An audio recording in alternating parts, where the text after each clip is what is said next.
পাশে যিনি ঘুমায় আছে হঠাৎ করে জিবরাইল আগমন করেছে।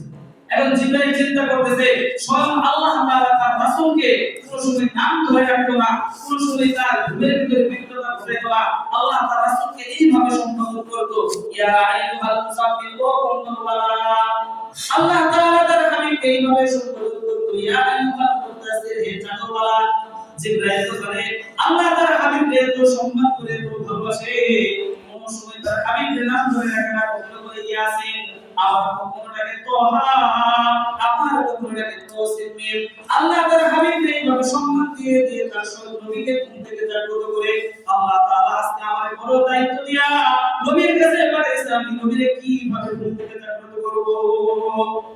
হযরত জিবরাইল চিন্তায় পড়ে গেলেন, আমি কিভাবে আল্লাহর নবীকে ঘুম থেকে জাগ্রত করব, তার নাম ধরে রাখবো নাকি তার ঘুমের ভিতরে বিব্রত ঘটাবো। চিন্তা করতে করে এক সময় হযরত জিবরাইল তার কাঁধে নবী মুহাম্মদ সাল্লাল্লাহু আলাইহি ওয়াসাল্লামের পায়ের সাথে একেবারে লাগালাগি করতে লাগলো। সুবহানাল্লাহ।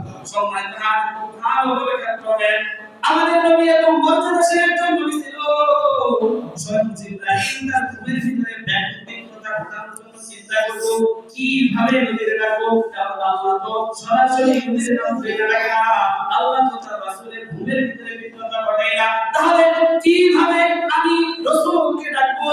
এই জন্য চিন্তায় পড়ে তিনি তার কাঁধগুলোকে নবীর পায়ের সাথে লাগাইলেন। হঠাৎ করে আল্লাহর নবী চেতন পেয়ে গেলেন, ঘুম থেকে জাগ্রত হয়ে দেখলেন সামনে জিবরাইল খাড়ায় আছে, সামনে জিবরাইল বসা।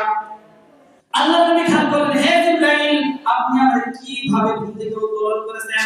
জিবরাইল বলতেছে, নবী কিভাবে ডাকলে আপনি খুশি হবেন, আপনার কষ্ট হবে না, সেই দিকে চিন্তা করে আমি জিবরাইল আমার কান দুটো আপনার পায়ের ভিতরে লাগাইছি।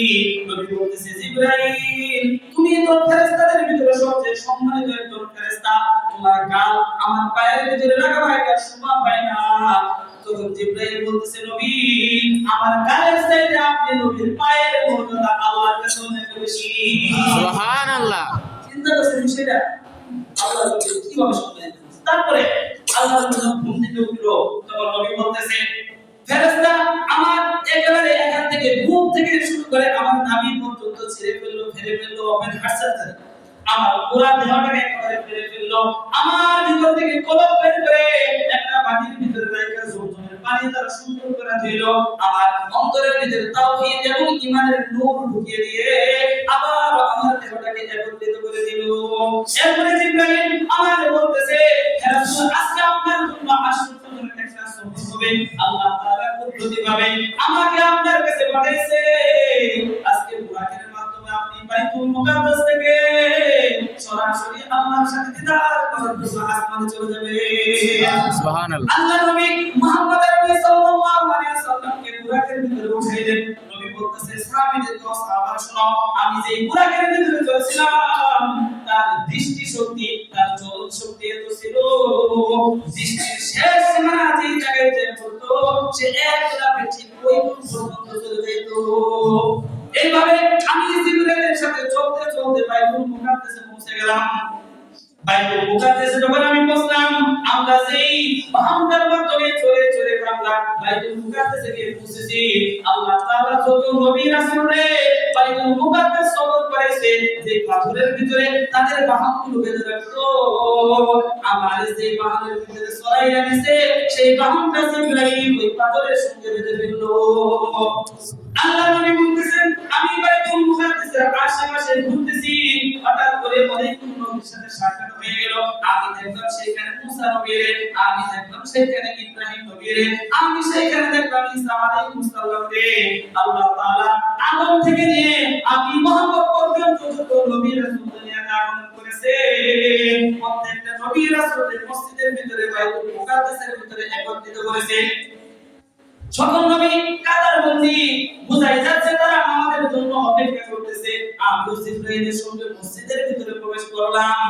মসজিদের ভিতরে প্রবেশ করার সাথে সাথে একে অপরের দিকে তাকাতাকি করে যে আজকের এই নামাজের ইমামতি কে করবে।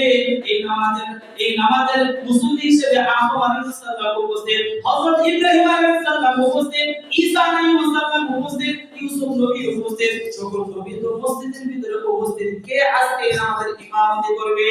হযরত জিবরাইল আলাইহিস সালাম আপনার আমার নবী দয়ার নবী মুহাম্মদ নবী সাল্লাল্লাহু আলাইহি ওয়াসাল্লামের হাত ধরে ধরে ইমামের কাতারের জায়গায় দাঁড় করিয়ে দিলেন আর আল্লাহর নবীকে বলে দিলেন নবী আজকের নামাজের ইমামতি আপনি করবেন সুবহানাল্লাহ। আল্লাহর নবী মুহাম্মদ নবী সাল্লাল্লাহু আলাইহি ওয়াসাল্লাম দুই রাকাত নামাজের ইমামতি করে ইমাম মুরসালিন হয়ে গেলেন। আপনার আমার নবী শুধুমাত্র আপনার আমার নবী না, শুধুমাত্র পশু ইনসানের নবী না, স্বয়ং নবী নবীদের নবী আম্বিয়াদের নবী। কিয়ামত পর্যন্ত আমাদের নবীর নবুয়ত থাকবে, অন্য সকল নবীদের রিসালাত বাতিল হয়ে গেছে। তাহলে কি বুঝলেন? একেবারে মসজিদে মুকাররমা থেকে যে বাইতুল মুকাদ্দাসে গেল, যায় সেখানে ইমামতি কইরা সকল নবীদের ইমাম হয়ে গেল। মাঝখানে অনেক ঘটনা আছে, এটা বলে শুনুন। আমি মূল জিনিসগুলো আপনাদের বুঝিয়ে দিচ্ছি। তো যখন নামাজের ইমামতির মাধ্যমে সকল নবীদের নবী হয়ে গেল, তখন এখানে ইসরার ঘটনা শেষ, মেরাজ এখন শুরু হলো। আল্লাহ নবী সাল্লাল্লাহু আলাইহি ওয়াসাল্লাম বুরাকের উপরে তুলে তখন জিবরাইল বলেছে, রাসূল আপনার ইসরা শেষ, এখন থেকে মেরাজ শুরু হবে। অর্থাৎ আপনাকে প্রথম আসমান, দ্বিতীয়, তৃতীয়, চতুর্থ, পঞ্চম, ষষ্ঠ, সপ্তম আসমান ভেদ করে আল্লাহর সাথে দিদারে যেতে হবে। সুবহানাল্লাহ। নবী সাল্লাল্লাহু আলাইহি ওয়াসাল্লাম তার সাহাবাদেরকে মেরাজের ঘটনা শুনাইতেছে। আমি যখন ইসরার মাধ্যমে যখন শেষ হয়ে গেল, মসজিদে মুকাদ্দাসের ভিতরে যখন বাইতুল মুকাদ্দাসের ভিতরে যখন নামাজ শেষ হয়ে গেল, যে বুরাক বেঁধে রাখছিল ওই বুরাকের উপরে জিবরাইল আমারে বসাইলো। বসানোর মাধ্যমে আমরা প্রথম আসমানে থেকে রওনা হলাম। প্রথম আসমানে থেকে উঠলাম, জিবরাইল প্রথম আসমানের রক্ষণাবেক্ষণকারী ফেরেশতারা বলতেছে, দরজা খুলে দাও, আমরা প্রবেশ করব। প্রথম আসমানের রক্ষণাবেক্ষণকারী ফেরেশতা বলে, আপনি কে, আপনারা কারা? তখন জিবরাইল বলে, আমি জিবরাইল। তখন তাকে আবার প্রশ্ন করে, হে জিবরাইল আপনার সঙ্গে কে? জিবরাইল বলে, মুহাম্মদ সাল্লাল্লাহু আলাইহি ওয়াসাল্লাম। সুবহানাল্লাহ। জিজ্ঞাসা করা হলো, আপনার সঙ্গে কে? সে বলতেছে, আমার সঙ্গে মুহাম্মদ সাল্লাল্লাহু আলাইহি ওয়াসাল্লাম। ওই ফেরেশতা আবার বলতেছে, তারে কি এখানে আসার অনুমতি দিয়েছে? তাকে কি ডেকে আনার জন্য আপনারে বলা হয়েছে নি? জিবরাইল বলতেছে, হ্যাঁ, আল্লাহ তাআলা আমারে নির্দেশ করেছে তার হাবিব মুহাম্মদ সাল্লাল্লাহু আলাইহি ওয়াসাল্লাম দিয়েছেন আমি সাত আসমানের উপরে যাই। আল্লাহ নবী মুহাম্মদ সাল্লাল্লাহু আলাইহি ওয়াসাল্লামকে নিয়ে জিবরাইল ফেরেশতা আসমানের ভিতরে ঢুকলেন। প্রথম আসমানে প্রবেশ করার সাথে সাথে তিনি আমাদের পিতা আদম আলাইহিস সালামের সাক্ষাৎ পেলেন। সুবহানাল্লাহ। আল্লাহ নবী সাল্লাল্লাহু আলাইহি ওয়াসাল্লাম হযরত আদম আলাইহিস সালামের সাথে সাক্ষাৎ করলেন। তিনি দেখতে পেলেন যে আদম নবীর দুই পাশে মানুষ, ডাইনেও মানুষ বসে আছে, বামেও মানুষ বসে আছে। আল্লাহ নবী আদম আলাইহিস সালাম ডানের দিকে যখন তাকায় তখন সে হাসে, আবার বামের দিকে যখন তাকায় তখন কাঁদে। তখন আল্লাহ নবী আমাদের নবী বলতেছে জিবরাইলে, ও জিবরাইল, তিনি তো আদম আলাইহিস সালাম আদম নবী, তিনি ডান দিক তাকাইলে কেন হাসে, বাম দিক তাকাইলে কেন কাঁদে? জিবরাইল বলে, যারা ডান পাশে আছে তারা প্রত্যেকটা মানুষ জান্নাতি, আর যারা বাম দিকে আছে তারা প্রত্যেকেই হলো জাহান্নামী। এইজন্য আদম আলাইহিস সালাম ডান দিক তাকায় তাকায় হাসে, আর বাম দিকে তাকায়া তাকায়া নবী কান্না করে। তখন জিবরাইল বলতেছে, হে রাসূল, আপনি আদম আলাইহিস সালামকে সালাম করুন, সালাম দিন।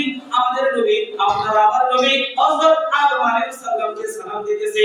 আদম আলাইহিস সালাম বলতেছে, নেককার পুত্র এবং নেককার নবীর প্রতি মারহাবা। সুবহানাল্লাহ বলেন। এভাবে নবীর আহলান সালাম স্বাগত জানিয়ে প্রথম আসমানের সফর শেষ করে দ্বিতীয় আসমানের দিকে রওনা হয়ে গেল। দ্বিতীয় আসমানে যখন পৌঁছলেন তখন দ্বিতীয় আসমানের রক্ষণাবেক্ষণকারী ফেরেশতা বলতেছে, আপনারা কারা? উত্তরে জিবরাইল বলতেছে, আমি জিবরাইল। ফেরেশতা বলতেছে, আপনার সঙ্গে কে? জিবরাইল বলতেছে, মুহাম্মদ সাল্লাল্লাহু আলাইহি ওয়াসাল্লাম। আবার ফেরেশতা বলতেছে, তারে কি নিয়ে আসার জন্য অনুমতি প্রদান করা হয়েছে নি?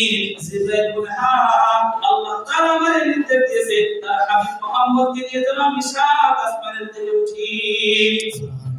এই কথা শুনে দ্বিতীয় আসমানের রক্ষণাবেক্ষণকারী ফেরেশতা আসমানের দরজা খুলে দিয়ে প্রবেশ করাইলেন।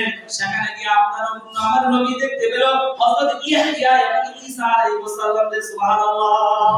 তারা দুইজন ছিল খালাতো ভাই, ইয়াহইয়া এবং ঈসা আলাইহিস সালাম। আল্লাহ নবী সাল্লাল্লাহু আলাইহি ওয়াসাল্লাম হযরত ঈসা এবং হযরত ইয়াহইয়া এবং ঈসা আলাইহিস সালামের সাথে সাক্ষাৎ করলেন। তিনি জিবরাইল বলে দিতেছে আপনি তাকে সালাম করুন। আমাদের নবী দুনো নবীর সাথে সাক্ষাৎ করলেন, সালাম দিলেন, তারা বলতেছে মারহাবা, উত্তম আগমনকারী উপরের দিকে রওনা করেছে। এইভাবে তিনি আসমানে গেলেন। দ্বিতীয় আসমানের সময় একই কথা জিজ্ঞাসা করতেছে আপনি কে, আপনার সাথে কারা, তাদেরকে আসার অনুমতি দেওয়া হয়েছে নি? তখন জিবরাইল বলে হ্যাঁ আমি জিবরাইল, আমার সঙ্গে মুহাম্মদ দ্বারা আসার অনুমতি দেওয়া হয়েছে। আল্লাহর নবী বলতেছেন জিবরাইলের মুখ থেকে উত্তর শুনে দ্বিতীয় আসমানের দরজা খুলে দেওয়া হলো। দ্বিতীয় আসমানের সোজায় আমার সাথে সাক্ষাৎ হয়ে গেল পয়গম্বর ইউসুফ নবীর সাথে। আল্লাহর নবী বলতেছেন আমি ইউসুফ আলাইহিস সালামের সঙ্গে সাক্ষাৎ করলাম, তার এত এত সুন্দর চেহারা ছিল, আমার কাছে মনে হলো আমার রব দুনিয়ার অর্ধেক সুন্দর হযরত ইউসুফ নবীর দিয়েছে। এভাবে দ্বিতীয় আসমানের সফর শেষ, চতুর্থ আসমানে গিয়ে হযরত ইদ্রিস আলাইহিস সালামের সাথে সাক্ষাৎ হলো। ইদ্রিস আলাইহিস সালাম আপনার আমার নবীর স্বাগতম জানাইলো। এভাবে পঞ্চম আসমানে গিয়ে হযরত হারুন আলাইহিস সালামের সাথে সাক্ষাৎ। ষষ্ঠ আসমানে গিয়ে হযরত মুসা আলাইহিস সালামের সাথে সাক্ষাৎ হয়ে গেল। সপ্তম আসমানে গিয়ে হযরত ইব্রাহিম আলাইহিস সালামের সাথে সাক্ষাৎ হয়ে গেল। আল্লাহ নবী বলতেছেন আমি যখন সপ্তম আসমানের ভিতরে প্রবেশ করি তখন ইব্রাহিম আলাইহিস সালামকে মসজিদে বাইতুল মামুর মসজিদের সঙ্গে হেলানগত অবস্থায় দেখি। সুবহানাল্লাহ। জিবরাইল বলতেছে ইয়া রাসূল ইনি হলো ইব্রাহিম, তাকে আপনি সালাম করুন, তার সাথে সাক্ষাৎ করুন। আমি ইব্রাহিম নবীকে সালাম করলাম, তার সাথে সাক্ষাৎ করলাম। তারপরে আমার আসমানের সফর শেষ পর্যন্ত পৌঁছে গেলাম। একটা জিনিস খুব ভালোভাবে খেয়াল করুন, সাত আসমানের উপরে একটা জায়গা আছে, যেই জায়গার নাম হলো সিদরাতুল মুনতাহা। নাম কি? সিদরাতুল মুনতাহা। সিদরা শব্দের অর্থ হলো বড়ই গাছ, মুনতাহা শব্দের অর্থ হলো শেষ সীমা। অর্থাৎ দুনিয়া থেকে যে সকল মানুষ যাবে তাদের শেষ সীমানা হলো সিদরাতুল মুনতাহা। ওর উপরে কেউ আর উঠতে পারবে না, স্বয়ং ফেরেশতারাও তার উপরে যেতে পারবে না। তো সিদরাতুল মুনতাহার পরে কি আছে সেটা শুধুমাত্র আল্লাহ তাআলা জানে। এটা কোনো ইনসানের, কোনো মানুষের, কোনো নবী রাসূলের জ্ঞান নেই। এতটুকু বলি সিদরাতুল মুনতাহা। সিদরা শব্দের অর্থ বড়ই গাছ, মুনতাহা শব্দের অর্থ হলো শেষ সীমা, শেষ ঠিকানা। তো আমাদের নবী সাল্লাল্লাহু আলাইহি ওয়াসাল্লাম যখন ওই পর্যন্ত পৌঁছে গেলেন তখন আল্লাহ তাআলা সরাসরি আল্লাহ রাব্বুল আলামিনের সঙ্গে আমাদের নবীর মুলাকাত হয়ে গেল। সুবহানাল্লাহ। দুই বন্ধুর কথাবার্তা, এর ভিতরে অনেক কথাবার্তা হয়েছে। তো আল্লাহ নবী সাল্লাল্লাহু আলাইহি ওয়াসাল্লাম যে জিনিসটা আমাদের জন্য সর্বপ্রথম যে হাদিয়া স্বরূপ নিয়ে আসে সেটা হলো পাঁচ ওয়াক্ত নামাজ। আগে বলেছিলাম আল্লাহ তাআলার যত বিধান আছে সব বাস্তবায়ন হয়েছে দুনিয়াতে, শুধুমাত্র নামাজ নামক ইবাদতটা একেবারে ফরজ করেছে আর সে আল্লাহর উপরে সুবহানাল্লাহ, যেটা তাদের মাধ্যমে আল্লাহ নবী মুহাম্মদ আরবি সাল্লাল্লাহু আলাইহি ওয়াসাল্লাম আল্লাহ রাব্বুল আলামিনের সাথে সাক্ষাৎ করলেন, মুলাকাত করলেন, অনেক কথাবার্তা হইল। আল্লাহ বলতেছেন বন্ধু আপনি আপনার বন্ধুর বাড়িতে আসছেন হাদিয়া ছাড়া ফিরে যাবেন, খারাপ দেখা যায়। এজন্য আমি আপনার জন্য একটা হাদিয়া নির্ধারণ করেছি। তখন নবী বলে আমার জন্য কি হাদিয়া নির্ধারণ করেছেন? আল্লাহ তাআলা বলতেছেন আপনি আমার সঙ্গে যেভাবে মুলাকাত করেছেন আপনার প্রত্যেকটা উম্মত যেন আমার সঙ্গে মুলাকাত করতে পারে, এই জন্য আমি আপনার উম্মতের জন্য 50 ওয়াক্ত নামাজ দিয়েছি। আমাদের নবী খুশি মনে আনন্দ চিত্তে এই 50 ওয়াক্ত নামাজকে গ্রহণ করে একেবারে আরশের মহল্লা থেকে যখন নিচে নামলেন সপ্তম আসমানে ইব্রাহিম আলাইহিস সালামের সাথে সাক্ষাৎ। ইব্রাহিম আলাইহিস সালাম বলতেছেন হে নবী আপনার জন্য কি উপহার দিয়েছেন? তখন নবী বলতেছে আমার জন্য আল্লাহ রাব্বুল আলামিন 50 ওয়াক্ত নামাজ দিয়েছেন। ইব্রাহিম আলাইহিস সালাম বলতেছেন আলহামদুলিল্লাহ। একেবারে সপ্তম আসমান থেকে যখন ষষ্ঠ আসমানে হযরত মুসা আলাইহিস সালামের সাথে সাক্ষাৎ হয়ে গেল, মুসা আলাইহিস সালাম বলতেছে আপনার জন্য কি হাদিয়া দিয়েছে? তখন আমাদের নবী বলতেছে আল্লাহ রাব্বুল আলামিন খুশি হয়া আমার উম্মতের জন্য 50 ওয়াক্ত নামাজ দিয়েছে। নবী মুসা বলতেছে নবী 50 ওয়াক্ত নামাজ পেয়ে খুশি হয়েছে, আপনার উম্মতের জন্য দিতেছে, এরা পড়তো না, কারণ বনি ইসরাঈল উম্মত আমি চালাইছি, আর কি বলবো নেক কাজের জন্য আমি ডাকছি, তারা বলে নাই আপনার উম্মত এটা পড়তো না, আপনি প্রমাণ নিয়ে আসেন। আমার পাঁচ ওয়াক্তই বলি না। পরে নবী মুসা আলাইহিস সালামের কথা শুনে আল্লাহ নবী সাল্লাল্লাহু আলাইহি ওয়াসাল্লাম গেলেন, কয়বার গেলেন? মোট 9 বার, 5 9 45। এভাবে যাওয়া করতে করতে করতে করতে শেষ পর্যন্ত 5 ওয়াক্ত নামাজ নেই। কয় ওয়াক্ত নামাজ? 5 ওয়াক্ত নামাজ। আল্লাহ নবী মুহাম্মদ আরবি সাল্লাল্লাহু 5 ওয়াক্ত নামাজ দিয়ে আবার মুসা আলাইহিস সালামের সাথে সাক্ষাৎ করে ফেললেন। মুসা নবী বলতেছে, নবী 5 ওয়াক্ত নামাজ আপনার উম্মত আদায় করবেন, আপনি একটু আওয়াজ কমায় নিয়ে আসেন। আমাদের নবী বলতেছে 9 বার আমি আল্লাহর কাছে দরখাস্ত করে কমাইতে শুধুমাত্র 5 ওয়াক্ত নিয়ে আসছি। আমার কাছে লজ্জা লাগতেছে, আমি মেনে নিয়েছি আমার উম্মতের জন্য 5 ওয়াক্ত নামাজ। আল্লাহ নবী মুহাম্মদ আরবি সাল্লাল্লাহু আলাইহি সাল্লামের মুখ থেকে যখন এই কথা বের হলো, সাথে সাথে আল্লাহ তাআলা কায়ামে আওয়াজের মাধ্যমে ফেরেশতাদের মাধ্যমে জানিয়ে দিলেন, নবী নামাজ 45 ওয়াক্ত কমেছে, তবে 5 ওয়াক্ত নামাজ আদায় করলে আপনার উম্মতের জন্য 50 ওয়াক্তের সওয়াব হয়ে দেওয়া হবে। সুবহানাল্লাহ। সম্মানিত হাজিরিন, খুব ভালোভাবে খেয়াল করবেন, আল্লাহ তাআলা যতগুলো বিধান দুনিয়াতে বাস্তবায়ন করেছেন, সর্বপ্রথম সেই বিধান জিবরাইলকে জানাইছে, জিবরাইল আমাদের নবীকে জানাইছে, নবীর মাধ্যমে দুনিয়ার বুকে বাস্তবায়িত হয়েছে। শুধুমাত্র কেবলমাত্র নামাজই একমাত্র ইবাদত যেটা আরশে মুআল্লার উপরে ফরজ হয়েছে, শুধুমাত্র নবী আর আল্লাহ তাআলার মাধ্যমে।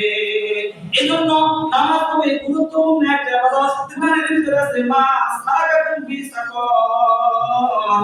কালকে আমাদের দিন যারা বেনামাজি ছিল, খুব ভালোভাবে খেয়াল করেন, কালকে আমাদের দিন যারা বেনামাজি ছিল তাদেরকে শুধুমাত্র কেবলমাত্র স্পেশাল একটা জাহান্নামের ভিতরে নিক্ষেপ করা হবে, যে জাহান্নামের নাম হলো সাকর। ওই সাকর নামক জাহান্নামের ভিতরে বেনামাজিদেরকে নিক্ষেপ করা হবে। ওর আশপাশ দিয়ে যারা চলাফেরা করবে তারা জিজ্ঞাসা করবে, মা সালাকাতুন ফি সাকর, তোমাদের কোন জিনিসে সাকর নামক জাহান্নামের ভিতরে নিক্ষিপ্ত করাইছে? ওই সকল জাহান্নামবাসীরা বলবে, কলু লাম নাকুন মিনাল মুসাল্লিন, দুনিয়ার বুকে আমরা মুসল্লি ছিলাম না, নামাজি ছিলাম না, যার কারণে আমাদেরকে সাকর নামক জাহান্নামের ভিতরে পড়া হয়েছে। এই নামাজ সম্পর্কে আমরা কত কাটে।